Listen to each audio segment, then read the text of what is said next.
Happy Wednesday. I hope your week has been good so far.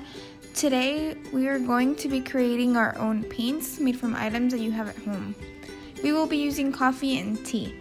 I know some of these items might be scarce right now, but please ask your parents for permission first to use these items. I thought this would be fun for those of you who do not have access to actual paint, so this way you can at least have access to something you can use to paint. Because we will be using hot water, you are going to need the help of a parent for this activity. I'm going to show you 3 different ways to create paint dyes using coffee and tea, but you don't need to make everything I will show you in this video. Use only what you have available at home. If you guys have coffee, use coffee. If you have tea, use tea. I'm going to be using 5 different things. That's what I had, and I'm kind of experimenting to see how they turn out, just so you guys can see. But don't worry if you don't have all of the stuff that I have. Like I said, just use what you have at home. So here are the items that I am going to use. Number 1, hot water. Number 2, instant coffee. Number 3, ground coffee. So these are 2 different types of coffee. Ask your parents to see what kind of coffee you have so that you can follow the correct instructions. So I have 3 different types of tea at home. Number 4, jasmine tea. Number 5, chamomile tea. Number 6, oolong tea. For the first step, you will need the help of a parent since we are going to heat up water. First, I'm going to put 1 cup of water in the microwave for 1 minute and 30 seconds.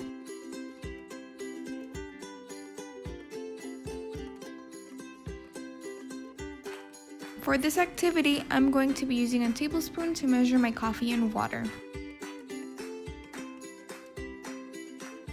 For the first coffee paint, you will need 1 tablespoon of instant coffee. Then you will add 1 tablespoon of hot water and you will mix them until the coffee dissolves.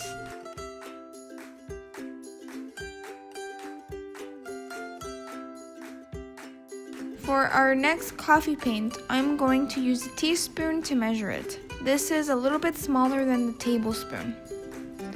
So you will need 1 teaspoon of coffee grounds. Then you will add 1 tablespoon of hot water. It's going to look very greeny, and that is normal. We are not going to mix this one like we did with the last one, so let's just set it aside. Next, we are going to start with our tea paints. I have 3 different types of teas. Some teas come out different colors, so I'm experimenting to see what colors I will get with them. I am starting with my oolong tea. I'm going to take out the tea bag and put it in the bowl. Then I am going to add 2 tablespoons of hot water and I'm going to set it aside. Next, I'm going to use my chamomile tea and I will put the tea bag into the bowl and add 2 tablespoons of hot water. Then I'm also going to set it aside. The last tea I'm using is jasmine tea. I'm going to put the tea bag into the bowl and add 2 tablespoons of hot water.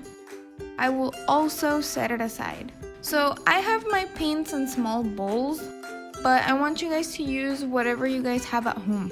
Now that I have all 5 of my paints prepared, I'm going to leave them alone for 15 minutes. This is going to cause the coffee and the tea to get darker with time. The darker we can have it, the better. Once the 15 minutes are up, the coffee is ready to use.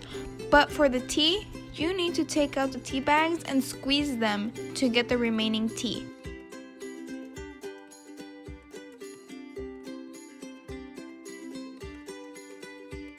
Now they're all ready to use.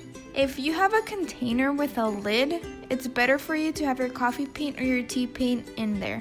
That way you can store it in your fridge to use for later. I know we're creating our paint this week, but we're not technically painting our artwork until next week. This is why I'm asking you guys to use a container with a lid. If your paint happens to dry out and all the coffee stuck to the bottom of the bowl, don't worry, you can just go ahead and add a tablespoon of water again and leave it for 5 minutes so that it can rehydrate again and it'll be good as new. I hope you guys have fun.